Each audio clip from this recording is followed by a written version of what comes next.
Yeah, I mean, and Rick, I see you nodding in there because the challenge is that the tough coverage that Donald Trump is getting, from journalists, that is deservedly tough because he really was slow on the uptake, then reinforces for his followers that the media is out to get him and that they're not saying that the coronavirus crisis is a crisis and a pandemic because it's true, but just because it hurts him.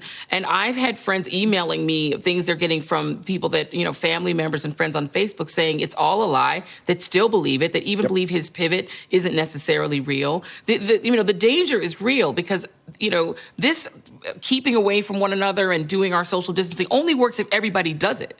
And if his people don't believe it and believe the tough coverage is just out to get him rather than trying to save lives, we have a problem.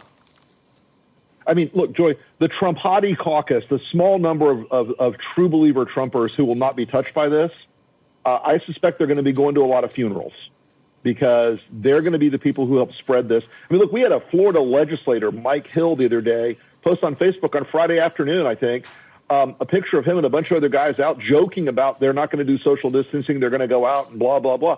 These people who believe everything Donald Trump says spent 7 weeks hearing that this is a fake thing, it's a hoax, the media's out to get him, all that. And this is where science and the Trump reality bubble collide.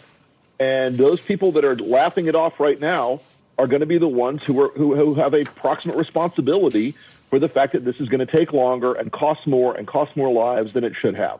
And I know that they will never look inside themselves and examine that, but it's true.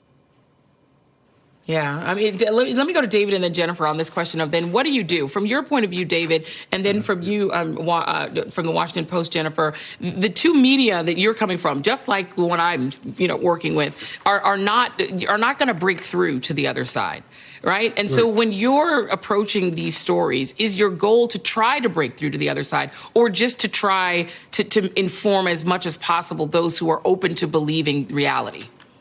I think we've lost the other side. I think, and Rick has written about this, it's become a cult. They believe what Trump says. They believe what they read in Breitbart or OANN, whatever it is, and they are not persuadable. I mean, I don't think they'll be persuadable even at the funerals which Rick is talking about. I mean, we're about to go through this massive societal dislocation with thousands of our fellow Americans, loved ones, neighbors, and strangers passing because of government ineptitude. And I'm not sure that's going to even sway anyone. The Republicans, sorry, Rick, spent 4 decades saying government was terrible. You can't trust government. We need small government. And a lot of them saying the liberal media and just bashing the liberal media. Trump was not the first guy to do this. And so this is all colliding now after decades with Trump being the culmination on both sides of that equation. And I think we've lost 20, 30, 40% of the population. So it's all about the rest of us, which is a majority, banding together and doing the best we can to get through this and get through the remaining years of the Trump presidency. Yeah.